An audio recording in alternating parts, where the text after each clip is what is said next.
Hey, John.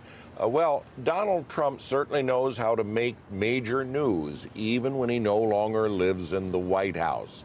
As you said, the 45th president filed a legal suit against Hillary Clinton, the Democratic National Committee, former FBI Director James Comey, and Christopher Steele, the one-time British secret agent who came up with the report alleging close ties between the Trump campaign and the Kremlin. Much of the Steele dossier, in fact, nearly all of it, has been dismissed, primarily in reports by Special Prosecutor John Durham. Nonetheless, Donald Trump is alleging that the rumors of a Russian conspiracy to work with his campaign in return for favors when he became president is something that was to deny him the presidency, and he's seeking legal action. Now, once again, this is unique. It's rare that candidates sue one another 6 years after the election in question, especially when the person filing the suit won. But we will certainly see this unfold in the weeks ahead. John? Won't be the first time we've talked about something unprecedented with Donald Trump, would it, John? Great to see you. Thank you. All right, and joining us to talk more about this is former Trump 2016 foreign policy advisor and Newsmax contributor, George Papadopoulos. George, great to see you. Thanks a lot for having me, John. You too. So what do you think about this lawsuit? I think if you're Hillary Clinton, the Democratic Party, and their allies in the mainstream media that really helped fabricate probably one of the biggest scandals in modern American history, then panic is really beginning to settle in.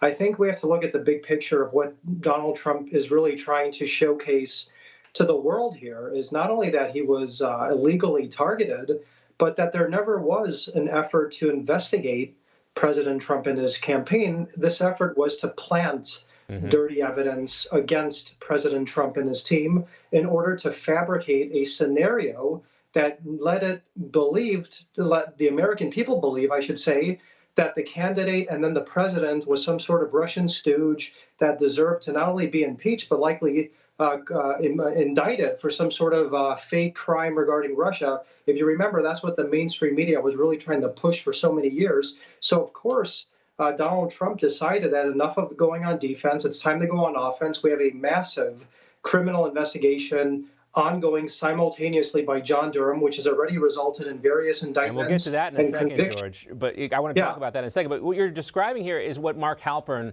has referred to as the Chappaqua five-step, where it's you're Hillary Clinton and you dig up this opposition research and it's really sensational and it sounds like it could be scary, and then you take it to the FBI. I remember she got that special meeting with the FBI and said, hey, we think you should see this stuff, and then you leak it to your friends in the press, and then the press calls the FBI and the FBI says, well, we can't confirm or deny that that's actually happening because that's what the FBI always says, and then you generate these headlines, and then it turns into an impeachment.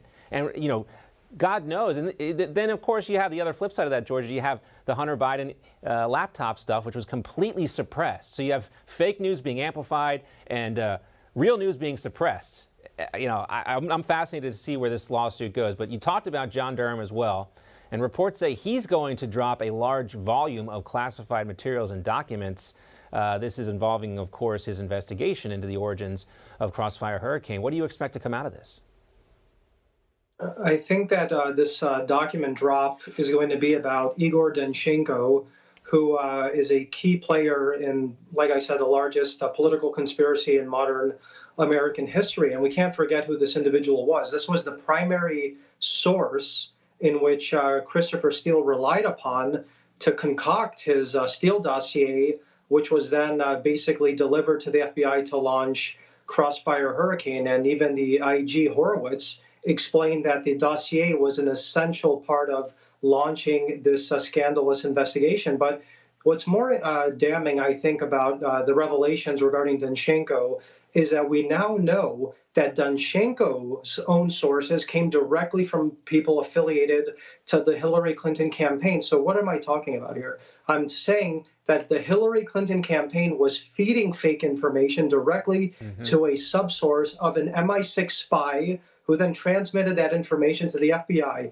Now, was the FBI willfully accepting tainted information to launch investigations, to get these fake FISA warrants against people like Carter Page and others? That's something that I think John Durham is still looking into. But this individual is critical to the inception, if you will, of how this entire thing got started. So it's going to be very interesting to see what else John Durham presents in a declassified setting to the American people and to the rest of the world in his ongoing criminal case against this person and others.